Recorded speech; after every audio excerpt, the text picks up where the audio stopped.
about me. There He said, Mr. Confidence returns to save fighting again. Call your grandma. Nanny, we did it.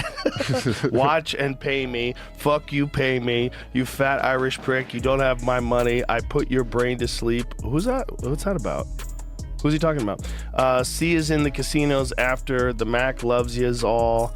I got love for yous. It's an it's an honor. It's light work. It's easy. For life and eternity, it's McGregor. How drunk was he when he wrote this?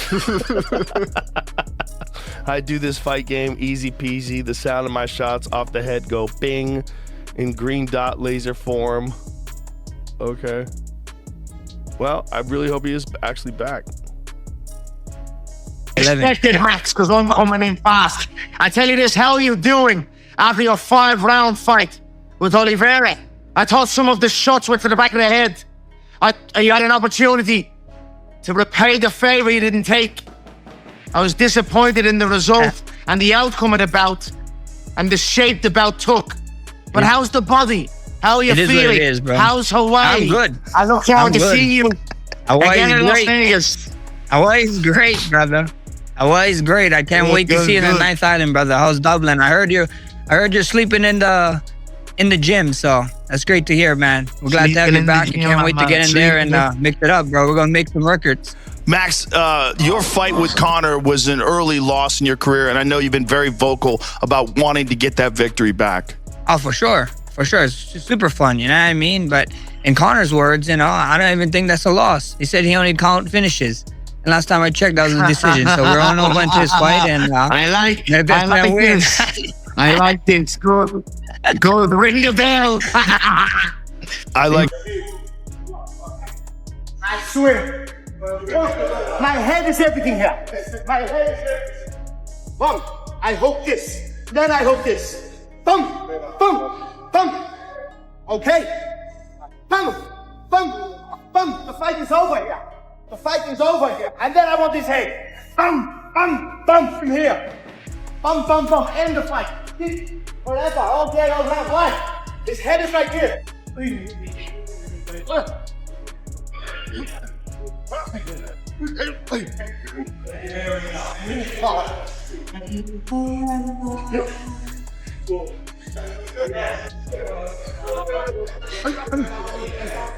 And my strong rockets. These are missiles, yeah. These are fucking missiles. Conor McGregor is once again in the spotlight. After years marked by injuries and setbacks, many now question his future performance and ability to reclaim superstardom. However, McGregor appears to be back in top form, preparing to face Max Holloway in his upcoming fights. With every training session, interview, and fight prediction, the excitement surrounding McGregor's future bouts continues to build. Can he achieve greatness once more, or will the pressure of facing Holloway prove too much? Up against Max Holloway in a great fight. How do you see that matchup between those two? Personally, I think because it's that welterweight, I see Conor knocking him out. Like, everyone's counting Conor out and thinks that Max is going to win. If it goes to the later rounds, yeah, Max definitely probably start piecing him up on the feet because he's got that cardio and the volume, but the fact that it's at welterweight I think favours Conor because Charles made Max look small at lightweight, so imagine how big Conor's going to look compared to him at welterweight. Only one reason that Conor McGregor hasn't fought in the last at least 2 years, right, since the Michael Chandler pullout or, rescheduling that bout, it's because the UFC, they see the value of Conor McGregor and they don't want to waste it, but at the same time, it makes for a very difficult conversation and a very difficult scheduling for Conor McGregor. They know that they want to put him on a massive card. They want to make sure that they get the most value out of Conor because they're going to pay him a shit ton of money, so they need to get value out of him. And they want to make sure that they can either try to renegotiate with him to keep him under contract, or maybe they don't work as hard to put Conor in a fight if he's not being as receptive to renegotiations or receptive to, whatever the number is they want to give him for a fight. There's always some kind of negotiation issue. There's always some kind, because Conor is, as he said, Avril, they said I was toast, but I'm still the bread, mate. It's true. He is the cash cow moneymaker, even still today, 11 years later after winning his first title. That says something. And it's why he hasn't been able to fight, because they want to be very selective and they're going to iron out every little contingency in his contracts before they get him a fight. It's ridiculous, but the way the UFC works. I felt like they could have done announcement with Conor and Holloway at the White House. I feel like that would have went really well for them. I think that would have been cool. I was also thinking about this on the drive-in. One of the reasons, many of reasons, they didn't put Conor on the White House card. Number one is the ticket sales, right? You can tell he's a big draw. Number two is, can you imagine the backlash that the left, CNN would have ran with if Conor, with his accusations in Dublin, going through, the grape stuff and all that? That's interesting. I bet you that had a hand in it, where they're like, hey, this is the White House. We're already getting a ton of shit for it. Do we really want Conor's comeback fight after going through all those legal issues in Dublin being at the forefront of this? And the ticket sales, they're like, it's just a lose-lose. I bet you that had something to do with it. They didn't want that negative attention stealing the storylines. That's the fight. If Conor McGregor beats Max Holloway beat Justin Gaethje. So the UFC can legitimately make Justin Gaethje versus Conor McGregor immediately. And you put Conor McGregor in a fucking title fight. If he has a really good performance against Max Holloway, which feels very unlikely, but like, let's say it happens. What a fucking fight. Because Justin Gaethje's stock has gone through the roof after the White House. I mean, he's a bona fide legend now. That would be a fucking amazing fight. And that point was pretty much the end of the interview, actually. So yeah, McGregor, is he changing? I think he is, but I think it's going to be a constant battle, and one that he might get knocked down in a few times more before he eventually comes to the point that you kind of hope he would come to. But at least we're seeing some resemblance of a humbleness about him, and just speaking like a man who's actually learned a thing or two over the years, which I think for a long time, it was amazing how... Michael Bisping emphasized the significance of this fight in defining Conor McGregor's legacy. Bisping admitted he's unsure if McGregor has kept pace with the evolving sport, and whether this bout will ultimately shape his career trajectory. A loss, he noted, would provide ample fodder for critics to re-examine McGregor's entire body of work. However, Bisping also reflected on the key moments that catapulted McGregor to stardom, including his dominant victory over Eddie Alvarez to become the UFC's first double champion, as well as his stunning knockout of Jose Aldo. But the sport has evolved, and I don't know if Conor McGregor necessarily has. Now, this is a big fight for him, for the sport, for his legacy, right? Because a lot of people are going to talk shit. If he loses this fight, fair weather fans, new people are going to be like, oh yeah, he doesn't seem like he was that good. The McGregor back in the day was that good. That's plain and simple. The way that he took out Eddie Alvarez, that was just beautiful. The Jose Aldo thing, that was one punch that was perfectly timed, incredible. But when he became double champ against Eddie Alvarez, that was a masterclass performance, okay? And then on the microphone saying, I'm going to apologize to absolutely nobody, standing there with the two belts on, the first person to ever do it. I'd like to take this chance to apologize to absolutely nobody. The double champ does what the he wants. It was incredible. I'm not glazing the guy. No one can deny that. And that's why he became the biggest star on the planet. And that's why he got opportunities to go and face someone like Floyd Mayweather and make the ridiculous amount of money. However, Michael Bisping suggests that Conor McGregor's mindset has undergone a significant change for this fight. Bisping notes that McGregor appears more relaxed and fully understands the immense stakes.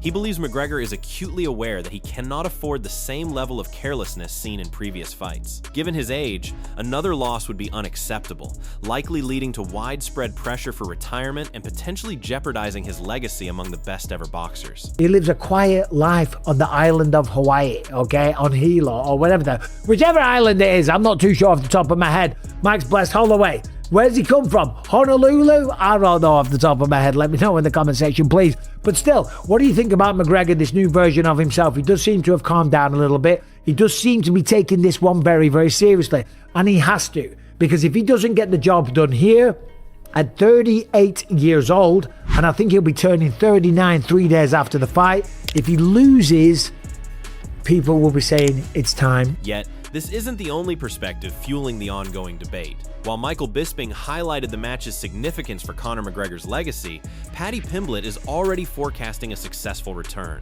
The promising UFC fighter believes a move to the welterweight division would significantly benefit McGregor, granting him a clear size and strength advantage against Max Holloway. Pimblett, therefore, predicts McGregor will secure a knockout long before the fight's late stages. He does concede, however, that should Holloway navigate that initial threat, his relentless offensive pressure could ultimately give him the upper hand. He's going up against Max Holloway in a great fight. How do you see that matchup between those two? Personally, I think because it's at welterweight, I see Conor knocking him out. Like, everyone's counting Conor out and thinks that Max is going to win. If it goes to the later rounds, yeah, Max definitely probably start piecing him up on the feet because he's got that cardio and the volume, but the fact that it's at welterweight I think favours Conor because Charles made Max look small at lightweight, so imagine how big Conor's going to look compared to him at welterweight. However, the conversation about McGregor's comeback isn't solely confined to the octagon. Brendan Schaub was among those who offered his interpretation of why the UFC reportedly excluded McGregor from a potential White House appearance. While Schaub was certain a McGregor versus Holloway fight announcement at such an event would generate immense interest, he remains convinced the organization aimed to steer clear of complications. According to Schaub, McGregor's ongoing legal issues, combined with intense media scrutiny, could have ultimately overshadowed the event's intended purpose. I felt like they could have done announcement with Conor and Holloway at the White House. I feel like that would have went really well for them. I think that would have been cool. I was also thinking about this on the drive-in. One of the reasons, many of reasons, they didn't put Conor on the White House card. Number one is the ticket sales, right? You can tell he's a big draw.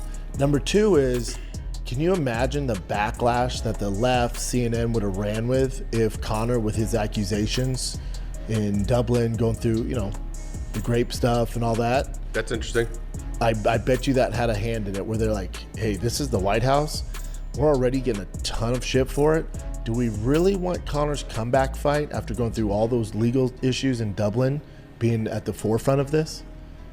And the ticket sales, they're like, it's just a lose-lose. I bet you that had something to do with it. They didn't want that negative attention stealing the storylines. YouTube commentator Brian Davis offered another perspective, questioning the reasons behind the decline of Conor McGregor's career despite his initial success. Specifically, Davis pondered whether the blame lay with the UFC or McGregor himself. Davis admitted it's difficult to understand why McGregor remained inactive for so long while still under contract. He emphasized that McGregor's meteoric rise was one of MMA's most impressive stories ever, but considered the subsequent years a waste of talent. Beyond the potential Max Holloway matchup, Davis also explored McGregor's future if he secures an upset victory. According to Davis, a strong performance against Holloway would position Justin Gaethje as McGregor's next opponent. If McGregor then performs well enough, a title fight could follow. While Davis himself conceded this prospect seems highly unlikely, he stated that such a fight would undoubtedly be one of the biggest the UFC could book. Davis added that he believes McGregor is maturing, becoming a bit more humble and reflective than he used to. Logan Paul, discussing the impact of larger-than-life stars in combat sports, highlighted Conor McGregor as the gold standard. Paul argued that few athletes have transformed MMA's popularity like McGregor, describing him as a truly unique figure, whose influence extends far beyond the octagon. Reflecting on meeting McGregor in Washington, D.C., Paul noted his charisma is just as powerful in person as it appears on screen. However, Paul also acknowledged the uncertainty surrounding McGregor's return, warning that facing elite, active opponents after such a long layoff presents an enormous challenge. As the debate over McGregor's comeback continues, another fighter with intimate knowledge of the situation has weighed in. For months, Michael Chandler was widely expected to welcome McGregor back to the octagon, only for that opportunity to seemingly shift to Max Holloway. Yet despite being left out, Chandler has shown no bitterness. The former Bellator champion stated he has nothing but respect for Holloway, describing him as one of the sport's most admired competitors. In Chandler's view, if anyone were to replace him as McGregor's opponent, Holloway was the ideal choice. Not everyone believes money is the sole driver for McGregor's return. Wade Plemons argued that while McGregor is expected to earn one of MMA history's biggest paydays against Max Holloway, financial rewards are no longer the real motivation. Having already amassed immense wealth outside the octagon, Plemons believes McGregor has nothing left to prove in terms of earnings. Instead, he views this comeback as a personal challenge, fueled by a genuine desire to compete and test himself against one of the sport's toughest opponents.